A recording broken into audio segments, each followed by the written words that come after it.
Okay, so you may notice though that I am not where I'm usually at, which is my guest bathroom. I'm in my room. So I'm not where I'm usually at because baby's sitting downstairs and babies are usually loud in my videos, so I'm tired of that. So I came in my room instead, which I usually make videos in my mama's guest bathroom. That's not that important though. Anyway, so what is love? Baby, don't hurt. No. But what is love? So love is a okay. So love is a strong feeling of a I said strong is what am I? Love is an love is an intense feeling of deep affection, which is the definition. So basically, love is something you really have invested a lot of time and emotion into, or you in some type of way, like physically, mentally, like a hobby or something. You know, when you do something a lot, you generally love it more, and especially if you're pretty good at the thing you're doing. So that's pretty much what love is. But you know, when people say love, they usually mostly think about two partners, sometimes family or whatnot. Maybe people say love for like they love an activity, but usually when you hear the word love, you're thinking of red hearts, maybe pink ones, and you know, two people, generally male and female. Doesn't matter. You could be gay, lesbian, loving people. I don't know. That's your problem. Maybe I'm on a ginormous tangent. Anyway, so love generally is like people think about two lovers, two romantic lovers, but there's actually about 8 types of love that the Greeks believed in. So I'm going to be talking about that today, just what they are in general, and I'm going to go in depth with them more in a little bit. Not today, maybe not next week. I want to do another video. Not next week. It's not gonna be. Not this Saturday. This weekend. I have another idea, but I'm gonna go into detail with those a little bit. So yeah, let's get into it. So the first love we're going to be getting into is pretty much the most basic love and the love that most people generally have felt in their lives. Maybe a little bit. Some situations, no, maybe not, but most people. So the first love is called storge. Storge. We're going with that storge, which is familiar love or generally love between your family, like just being familiar with them and being with them a lot, you know. So most people have this love with their family, a little bit with friends, but that's what we're going to be getting into that part, the friend part, in a little bit. But this is a love you're going to feel between your family members, just being around them and just knowing them that well, just being around people, obviously. I'm saying that a lot. But yeah, familiar love. It's the first and most basic love. So there you go. So the second and a little more advanced, the next level of love will be philia. Pretty sure that's how you say it. But that's the love of friendship.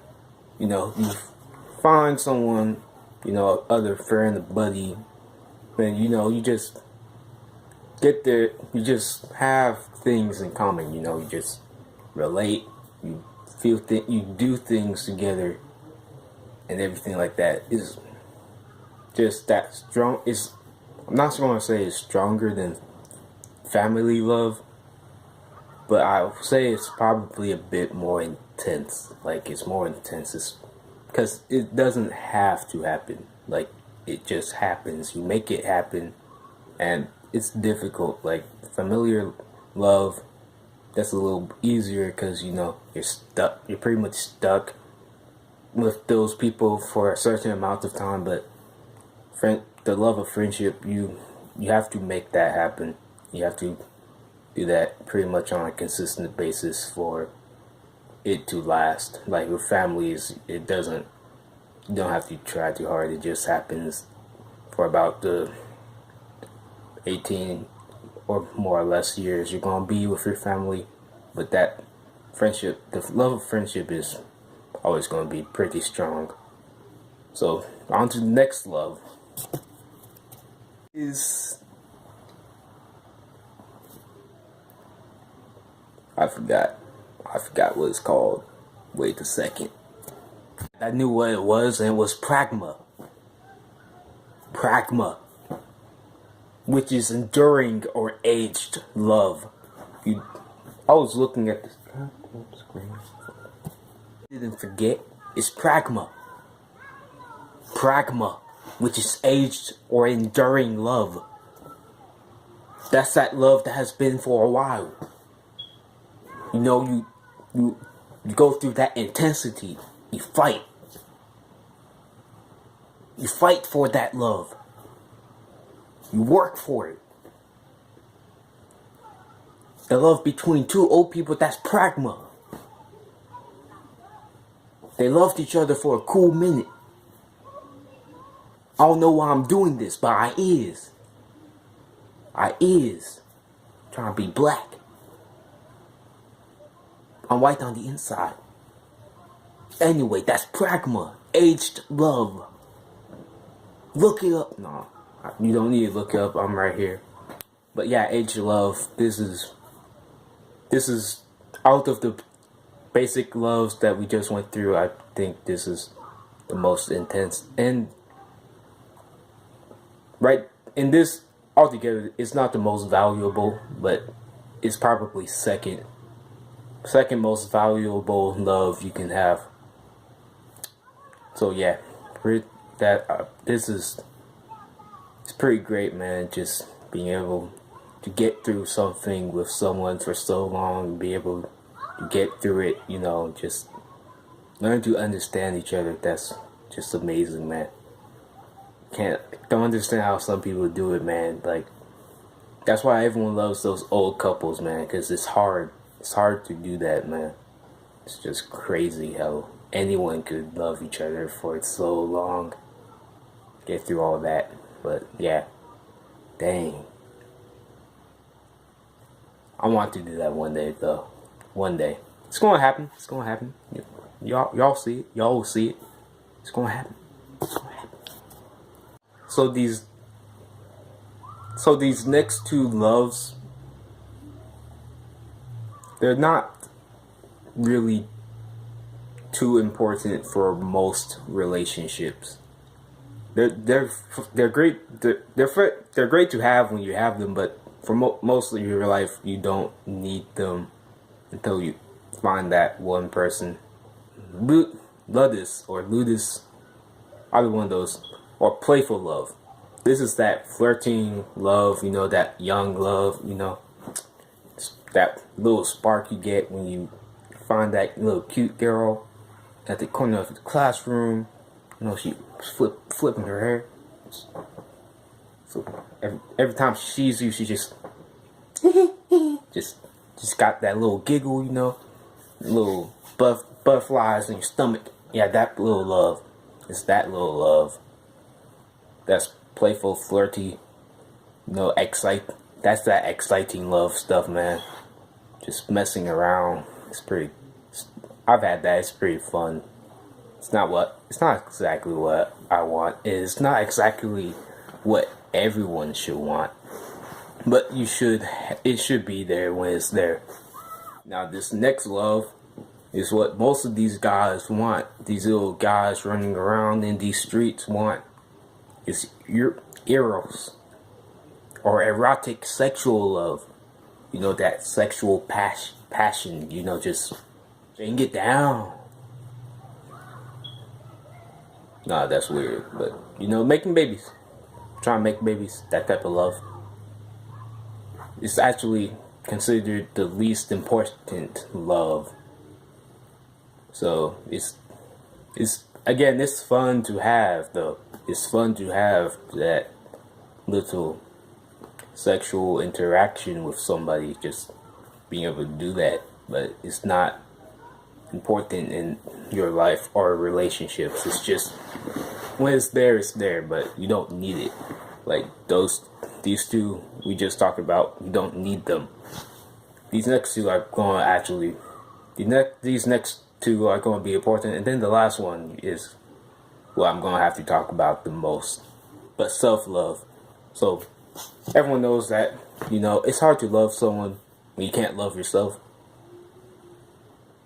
which scientifically that's technically a lie. But anyway, it's hard. I still think it's hard to love somebody without loving yourself. And you should love yourself anyway. This is what this channel is for, helping you be confident and love yourself. Next to last, is selfish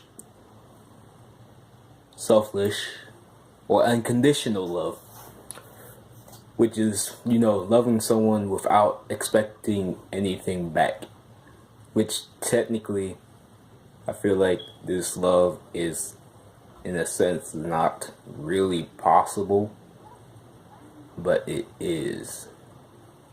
It's kind of weird. This is, you know how you love a baby, like you take care of it, feed it, change it, listen to it cry all day. Like the baby can't benefit, but loving a baby like that. And the reason I say that this type of love in a sense technically can't exist, well, it can a little bit, but especially with people you're really close to, have intimate relationships with. Like if you're just, you know, trying to help a random stranger out, then yeah, that exists. You don't really expect the stranger to ever see you again if you're helping them out. So that's unconditional love. But I say this because you usually love people and are close to people that benefit you in a way. Even if it's not financial or like physical, like it's usually at least like, what I'm saying is that when you're closer to somebody, it's less possible for unconditional love to be fully unconditional. When, you know, when they're adults, obviously. When they're younger, screw it, just have to love them until they can understand.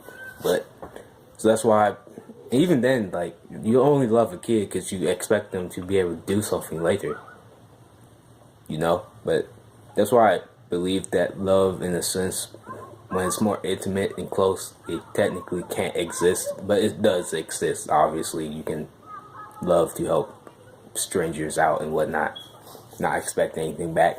But yeah, so we're going to get into the last love, which is mania, which is obsessive love, which this is the worst type of love you can get into. Obviously, when you're obsessed with someone, most people that see that you're obsessed with, especially if you're a guy and you're obsessed with a female and they know that, they generally do not like it. It's weird, and it's not personally back good for you in the first place, because you're attached to someone and trying to get satisfaction and approval from that person, and that is not what you need to be a better you, and, you know, to have self-love and confidence for yourself. So I'm going to talk about this a little bit more later. I will probably try to get more in depth with the individual love, and try to help out with explaining how to love people and whatnot. But yeah, so that's pretty much the video.